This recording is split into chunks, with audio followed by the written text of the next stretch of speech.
Les 28 et 29 juin, l'université rurale montagnarde organisait la fête chaud et plâtre autour de la remise en fonctionnement d'un four à chaud au pont des Fayette à Valbonnet. Tu vois où ça mène l'université? Dans les comprends pourquoi j'ai pas passé le diplôme. Le conduit est enduit d'argile pour assurer l'étanchéité et une meilleure installation thermique. Il faut 3 semaines à peu près. Une semaine de préparation remplissage, une semaine entre la chauffe et le refroidissement. Et après, il faut défourner, éteindre la chaux dans l'eau, etc. Alors pendant ce temps, il préparait le deuxième four. C'est pour ça que souvent ces fours sont deux par deux. Ce qui nous intéresse, c'est de remettre en valeur tous les savoir-faire régionaux qu'il peut y avoir dans une région de montagne. À partir de cette expérience, réfléchir aux techniques de demain. Comment habiter la montagne demain? Comment habiter, ne pas être seulement une banlieue résidentielle de la grosse agglomération qui est Grenoble, mais arriver à vivre de manière cohérente dans une vallée de montagne, arriver à développer une manière de construire, une manière d'habiter à partir d'une identité régionale, à partir de connaissances qui ont été élaborées pendant des dizaines de générations. La sensibilité des gens est réactivée par rapport à ces choses-là qu'ils avaient tendance à enfouir ou à mépriser parce que ça ne correspondait plus aux normes et aux critères qui sont définis par les grands médias ou par les modèles industriels.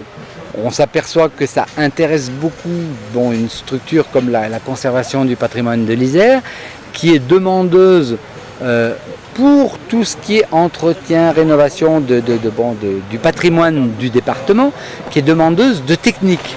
Et d'autre part, c'est l'occasion de développer une formation par l'échange entre générations, de formation par l'échange entre professionnels et grand public, c'est-à-dire que c'est à la fois de la sensibilisation et une amorce de formation pour redévelopper tout un ensemble de connaisses qui avaient tendance à disparaître. Voilà.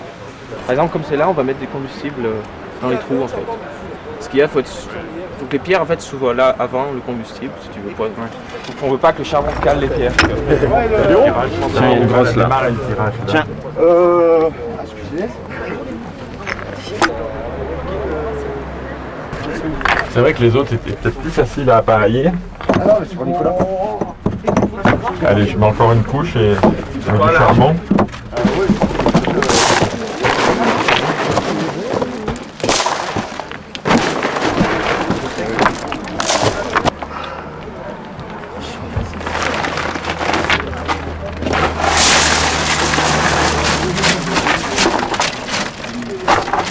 Je suis d'origine portugaise, donc c'est vrai que les fours à chaud, j'y suis né dedans. Donc mon grand-père amenait la pierre qui servait à la cuisson, donc à la fabrication de cette chaux. Il a amené aussi le bois pour la combustion. C'est une chose que je connais. Mais en France, c'est vrai qu'on a eu l'arrivée du ciment qui a fait un peu disparaître toutes ces choses-là. Il y avait nos industriels, il fallait qu'ils gagnent de l'argent. Puis on avait un matériau qui était moderne, donc c'est des effets de mode. Je trouve que c'est bien qu'il y ait des gens qui se mobilisent et qui se motivent pour montrer qu'il n'est pas si difficile de ça, de faire cuire de la pierre. C'est des pierres qui sont tout à fait naturelles, qu'on trouve un peu partout. Donc travailler avec des matériaux sains, c'est tout à fait possible. C'est même très valorisant pour un artisan. Par contre, il y a une chose, c'est qu'il faudrait qu'au niveau de notre enseignement, qu'on arrive à amener plus de jeunes dans nos métiers, ce qui à l'heure actuelle n'est pas le cas. Et plus il y en a, plus il y a de la masse, plus il y a de la réaction thermique, donc plus ça réagit rapidement en fait. Oui, tu la prends comme ça, une fois qu'elle est en poudre comme ça, tu peux la mettre en sac. Tu peux la mettre en sac. Ça fait bonne machine. Non, ouais, c'est pas là. C'est la révolution. Plus ça réagit. Mieux ça.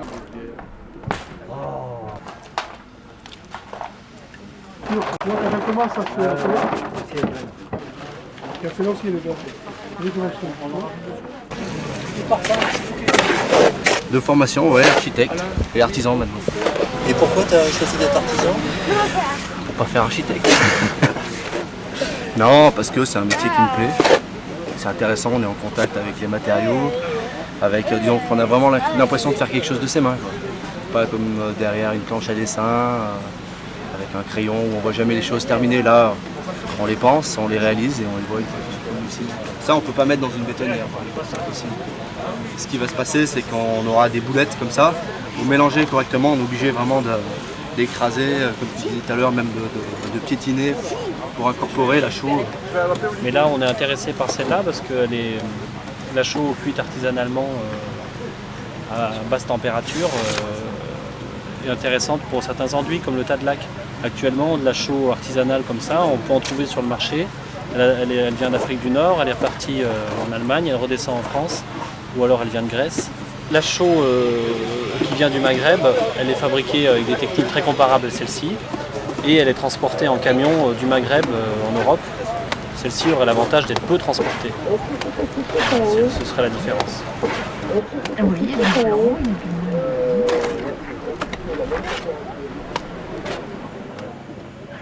Démonstration de techniques d'enduit à base de chaux ou plâtre, présentation de réalisations, explications ont permis de riches échanges entre maçons, architectes, chefs d'entreprise, organismes de formation et utilisateurs, anciens ou jeunes, animés par la même passion constructive.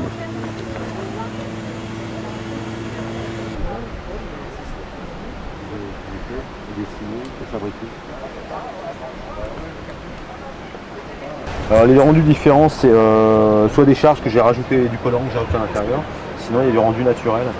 Ça c'est naturel. Ça c'est naturel avec de la paille. On voit déjà qu'il y a des écarts de couleur suivant les gisements, on n'a pas la même couleur. Puis après on peut faire ce qu'on veut en coloration. Faire du vert comme ça, ou du gris.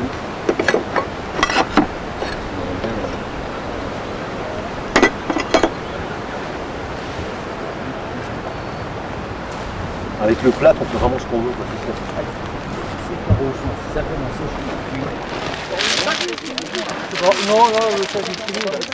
Je trouve ça d'autant plus intéressant en fait qu'il s'agit de pierres locales que l'on a extrait dans le coin, que l'on brûle sur place. Ça colle avec l'habitat, enfin ce que devrait être l'habitat aujourd'hui, surtout dans des secteurs ruraux. Je travaille un petit peu dans la rénovation, alors plus particulièrement en fait dans la rénovation pisée, puisque je travaille dans la vallée du Rhône, donc qui est assez riche en fait dans ce domaine. C'est bien sympa que de travailler en fait sur des vieilles maisons, mais encore faut-il avoir les personnes qui soient qualifiées en fait pour bâtir comme on pouvait bâtir auparavant. Voilà.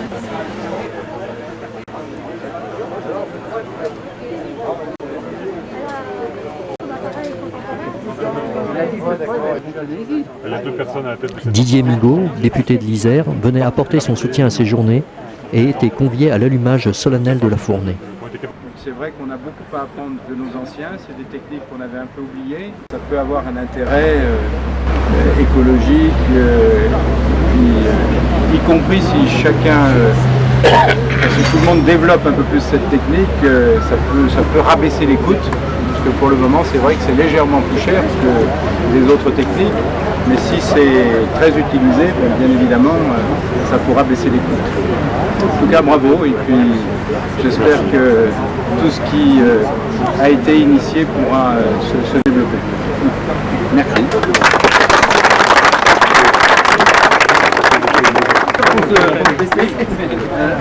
La journée n'est pas terminée.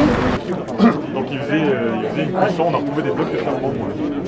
Restez pas dessus, hein. Tiens, regarde, au contraire, ils sont tous asphyxiés.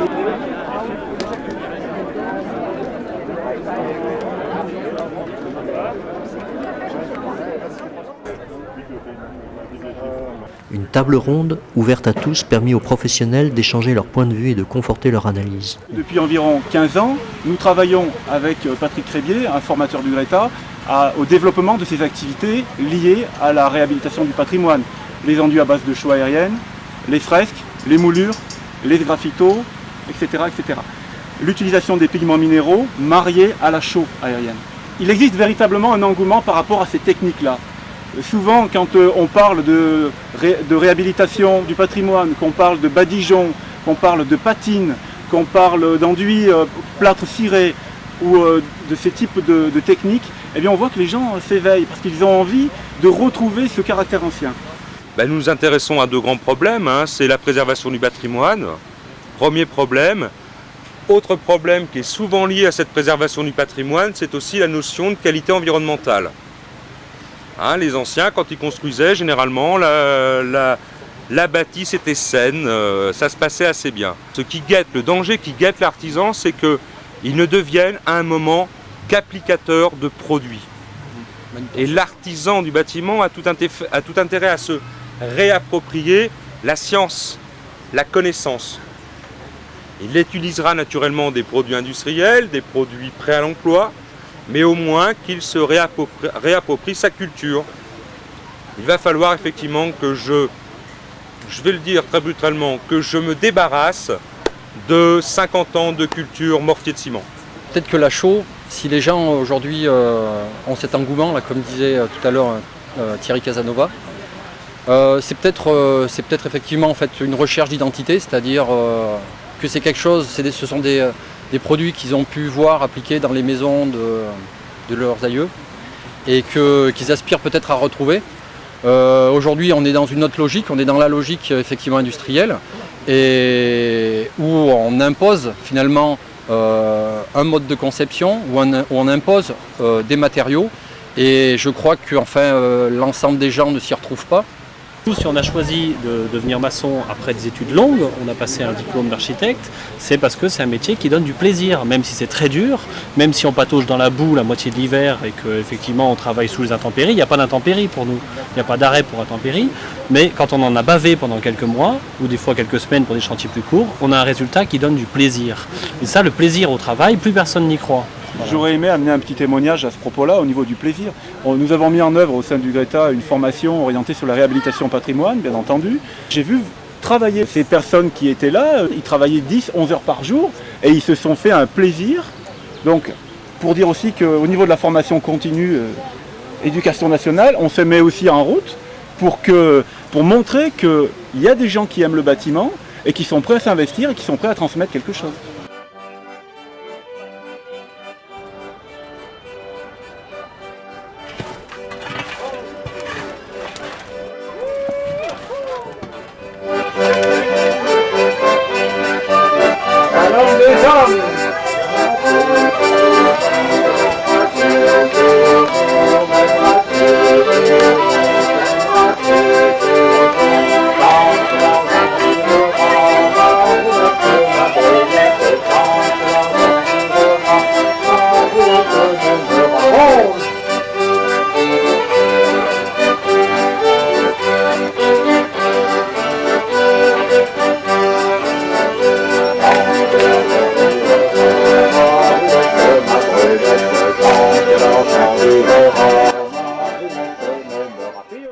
Ce qui est caractéristique de toutes ces toitures, c'est ce qu'on appelle le coyot.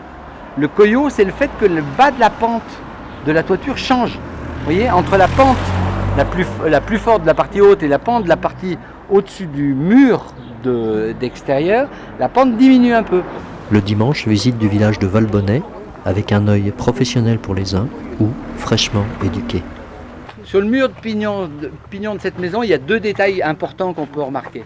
D'une part, l'enduit à la chaux, qui est ce qu'on appelle un enduit à pierre vue. C'est-à-dire que l'enduit est juste au niveau des pierres. Deuxième détail très important, c'est tout en haut. Vous remarquerez que le dessous, il y a plein de... comme des grosses briques. Et en fait, ce sont pas des briques, ce sont des restes de dalles de plâtre rose de Valbonnet.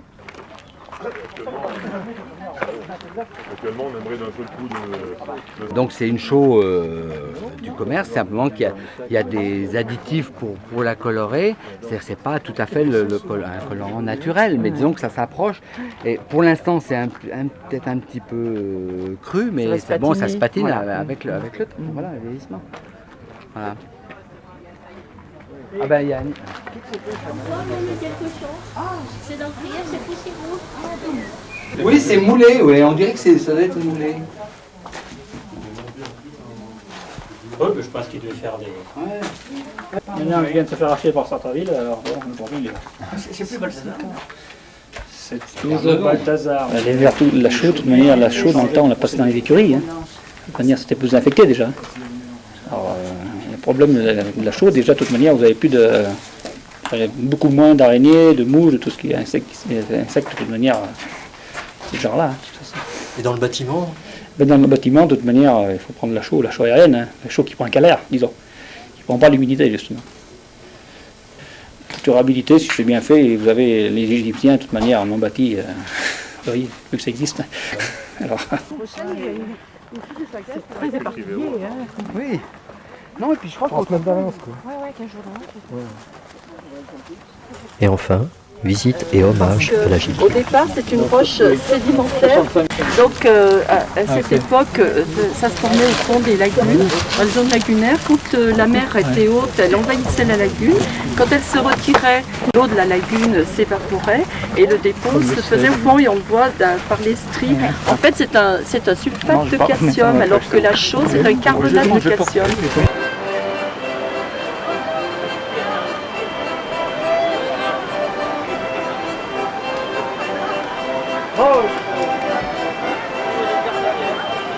Tiens, avant de partir, là, tu peux nous dire qu'est-ce que tu as retenu des journées là? C'est bien, on porte beaucoup de choses. Mais t'as appris des choses ou quoi? Ah ouais, j'ai appris des choses, évidemment. Enfin, surtout la rencontre avec les gens, ça fait du bien de rencontrer les gens. Et sinon, au point de vue métier, tout ça Ah bah je suis là pour ça, hein. J'étais à la formation de Greta, j'étais pour apprendre et j'espère encore justement rencontrer des gens là pour encore c'est lourd ça. Et ça capouille, les gars. Et on s'accroche.